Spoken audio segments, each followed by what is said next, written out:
Enquanto a gente acompanha a maior das CPIs, Bolsonaro muda o tom das conversas no país e eu venho cantar repente num fim de tarde feliz.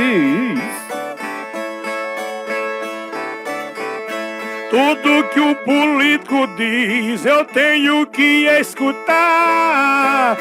Achando bom ou ruim, eu não posso condenar.